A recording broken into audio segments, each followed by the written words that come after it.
Bonjour tout le monde, and sorry to keep you waiting. I'm really happy to be able to chat with you this afternoon, and I'm going to provide brief opening remarks and then I'll take your questions. When Canada assumed the presidency of the G7 at the beginning of this year, we did so with a clear sense of purpose to help shape a safer, more stable, and more connected world. And since then, we have worked tirelessly towards this goal. Throughout our presidency, Canada focused on three priorities: protecting our communities and the world, building energy security and accelerating the digital transition, and securing the partnerships of the future. En juin, le Premier ministre Carney a accueilli les dirigeants du G7 à Kananaskis, un lieu qui reflète à la fois la beauté naturelle du Canada et notre leadership mondial. Et bien sûr, au cours des 2 derniers jours ici à Niagara, nos discussions ont permis de poursuivre sur cet élan. Ces derniers jours ont été très productifs avec mes homologues du G7, ainsi qu'avec nos partenaires invités, le Brésil, l'Inde, le Royaume d'Arabie saoudite, le Mexique, la République de Corée, l'Afrique du Sud et l'Ukraine. Ensemble, nous avons abordé les défis mondiaux les plus pressants, qu'il s'agisse de défendre la démocratie et de promouvoir la paix, ou de renforcer la sécurité et la résilience économique. First, we reaffirmed our commitment to Ukraine's long-term prosperity, security, and defense.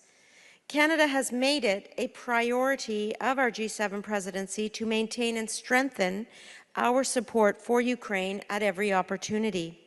Today, alongside Minister Sybiha, I announced new sanctions against Russia to target those who are financing Putin's illegal war. We also turned our attention to the Middle East, to the urgent need for a path toward peace and lasting stability. We reiterated our support for the U.S. Comprehensive Peace Plan to end the Gaza conflict.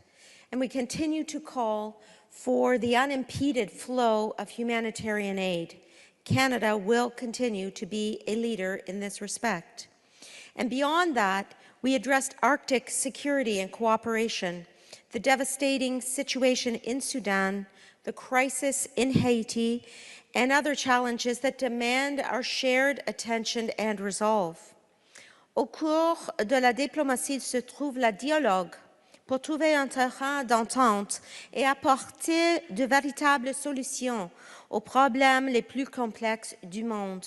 La présidence canadienne du G7 a démontré que nous sommes prêts à créer de nouveaux partenariats internationaux, à approfondir nos alliances et à guider nos nations vers une nouvelle ère de collaboration. Nous avons relevé ce défi avec détermination et force, non seulement pour protéger nos intérêts, mais aussi pour promouvoir les valeurs qui nous définissent: la démocratie, l'inclusivité et la paix. In a world where multilateral institutions face new pressures and challenges, Canada has shown that principled democracy and diplomacy still matter, and that when we lead with conviction, others will come with us. We have the resources that the world wants and the values to which others aspire. Over the past year, we have leveraged our diplomatic and strategic relationships not just to advance global stability, but to deliver real benefits to Canadians, from energy security to economic opportunity. As we close our G7 presidency, I want to thank our partners and outreach countries for their collaboration, and all Canadians for their support and trust in our leadership on the world stage. And as France takes on the presidency, I wish my friend, Minister Barrot, every success in carrying forward this vital work. Canada will continue to lead with resolve as a steadfast partner, a trusted ally, and a force for peace, prosperity, and resilience around the world. Thank you. Merci beaucoup. Miigwech.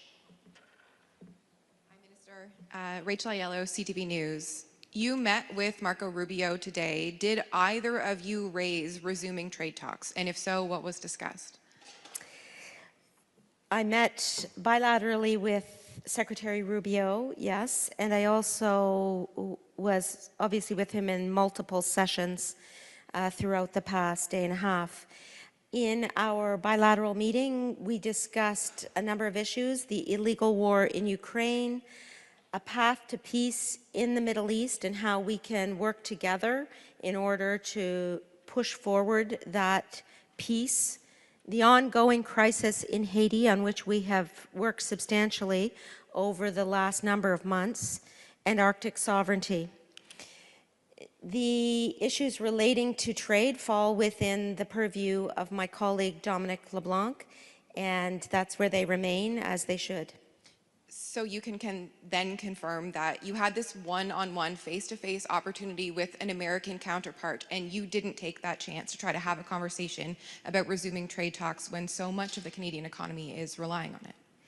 I can confirm that I'm representing Canada's interests as the foreign minister, and I maintained Canadian interests and the Canadian position on a number of very serious issues that represent the interests of Canadians. For example, we have a significant Haitian diaspora here in Canada.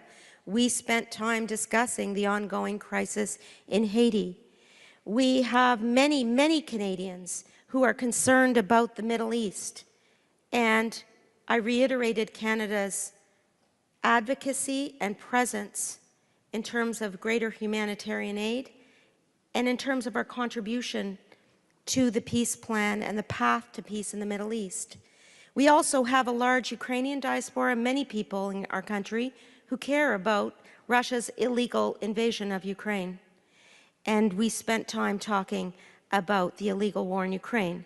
So as foreign minister, my responsibility is to represent Canada on the world stage on these and other issues. That's exactly what I did. And I'm respectful of my colleagues' portfolios, one of whom is Dominic LeBlanc, whose role it is to cover Canada-US trade. Good afternoon, Minister Rafi Boudjikanian, CBC News. I take your point that officially neither you or Marco Rubio are the faces of the trade talks for Canada or the US, but they've been halted since October. This is the first time officials from the two countries have had a chance to meet one-on-one. And all reports are you have a great working relationship with them. Why wouldn't you take advantage of that to at least send some kind of signal about, you know, hey, maybe your boss should call my boss and these talks should resume? Well, you're correct. Secretary Rubio and I do have a very good working relationship. And he himself will reiterate that his role is not on the trade file. And so we find ourselves in a position where we are building the relationship between our two countries without question in terms of collaboration on a number of issues, from Ukraine to the Middle East, to Haiti, to the Arctic. These are significant issues that rightfully concern the Secretary of State as well as the Minister of Foreign Affairs of this country. And that's exactly what we focused on. We will continue to represent our respective countries on the world stage, representing the issues that matter to our respective populations, and we'll make sure that our countries continue down a path together on these issues. That's my role as Minister of Foreign Affairs. That's exactly what I'm doing. Thank you. Respectfully, in South Korea, Donald Trump and Mark Carney exchanged finger guns and some kind of apology in an 8-person dinner. We haven't heard anything about Dominic LeBlanc resuming talks. So when is this going to happen, if not now? Well, I want to take a step back and emphasize that diplomacy doesn't happen on a specific timeline, that these are complex international issues, the ones I've mentioned and a host of others, and that as ministers, what we've done here in Niagara is gather together with outreach partners to ensure we have an extensive dialogue on serious issues affecting the geopolitical environment and the economic situation that our countries are respectively facing. I know that my colleague Minister LeBlanc is working hard on this file every single day, and I am here to talk about the work that the G7 ministers are doing together with outreach partners. That's the topic of this summit of G7 foreign ministers here in Niagara, and that is exactly what I think we should be discussing here today. Hi, Minister. Paige Seaburn here with the Lake Report. Will G7 members be pressing China about the national security law in Hong Kong and pushing for the release of jailed publisher Jimmy Lai in a unified voice? We actually have released our joint statement. It is live. You can take a look at it. It covers a number of topics from Sudan to Haiti to the Middle East to Ukraine. Those were the main topics of our conversation, and we want to make sure that we're unified on these topics. I want to say, with regards to the case that you mentioned specifically, I have raised this case at every opportunity. Media freedom remains an important part of the democratic process. It's essential to the protection of human rights and fundamental freedoms. Thank you. And was anyone there to support the rally for him today in person? That you know of, sorry, just that you know of from your team, anything like that? Well, actually, our schedule is extremely compressed, and so to my knowledge, the ministers who are invited to this meeting were in the room for the sessions that we had held just in the rooms next door. Hi, good afternoon. I wanted to ask you about a report on CNN yesterday. It's about the U.S. strikes on these Venezuelan boats. It said that Canada obviously has helped the U.S. Coast Guard interdict suspected drug traffickers in the Caribbean for nearly 2 decades. But apparently the sources told CNN Canada has made it clear to the United States it does not want its intelligence being used to help target boats for these deadly strikes. Is that in fact true? Has Canada told the United States it does not want any intelligence it supplies to be used for this purpose? The United States has made clear that it is using its own intelligence, and that has been clear for some time.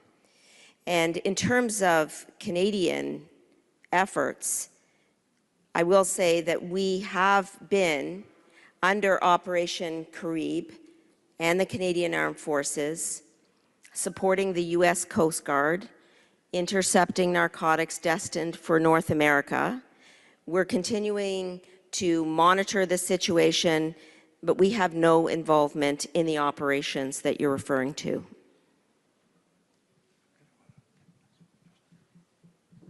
Bonjour, Madame Anand, CPAC.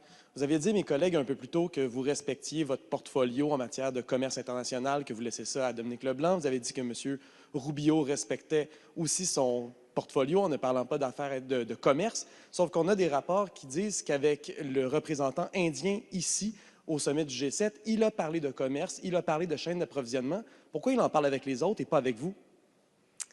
Je m'excuse, je ne comprends pas la question. Est-ce que vous pouvez parler ou poser la question un petit peu plus lentement? Oui, alors plus tôt, vous avez dit à mes collègues que M. Rubio, ce n'est pas son mandat de parler de commerce, comme vous, ce n'est pas votre mandat. Mais dans des rapports en ligne, on sait qu'avec le représentant indien qui est présent ici, aujourd'hui, M. Rubio a parlé de commerce et de chaîne d'approvisionnement. Pourquoi il en parle avec les autres délégués et pas avec vous quand notre économie est en jeu? Je comprends la raison pour laquelle je n'ai pas compris la question originale. parce que je ne suis pas la ministre des Affaires étrangères de l'Inde ou des États-Unis. Je suis ici comme la ministre des Affaires étrangères du Canada et je ne sais pas la raison pour laquelle des autres ministres parlent à l'un et l'autre à ce sujet ou des autres sujets. Si vous avez des questions pour moi comme ministre ici, je voudrais répondre, bien sûr, mais mon travail consiste à mettre à profit les relations diplomatiques et stratégiques du Canada pour le bien de tous les Canadiens. Et deuxième question, il y a plusieurs éléments sur la sécurité maritime dans votre déclaration commune aujourd'hui. Quelle est la position du Canada? Parce qu'il y a des exemples de canons à eau utilisés par la Chine, en mer de Chine, mais il n'y a rien sur les frappes des Américains dans la mer des Caraïbes. Pourquoi ignorer cette personne-là, cette situation-là, et parler d'autres situations? Mais merci pour la question.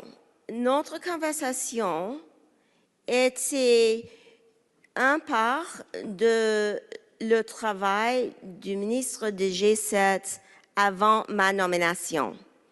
Ils ont publié une déclaration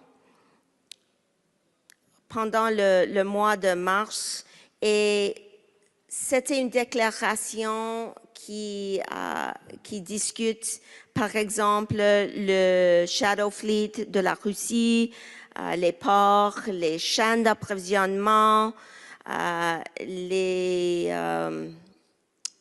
underwater cables. Donc, ça, c'est une continuation de cette conversation-là. C'était une conversation très importante. Nous avons examiné les enjeux qui sont importants pour tous les pays à table. So the conversation relating to maritime security that we had built on the discussion of the previous G7 foreign ministers meeting and the declaration that was issued relating to maritime security. And that declaration related to underwater cables, Russia's shadow fleet, ports, supply chains, and deep sea mining. And all G7 countries wanted a continuation of that conversation that was originally had and certainly built on the work of our respective leaders in that respect. Last question. Thanks. Thanks, Minister. Maria Chang from Reuters. Given that maritime security was on the agenda today, did the issue of this American strikes in the Caribbean, the increasing military presence, did that come up today? And does Canada have a view as to whether these strikes violate international law, as we saw the French minister say yesterday? I have not seen his comments. The issue was not raised at our meeting. As Canada's foreign minister, I hold responsibility for Canada's compliance with international law. We are always seeking to comply with international law. And regarding the question that you asked, I would say that it is within the purview of U.S. authorities to make that determination. Thank you.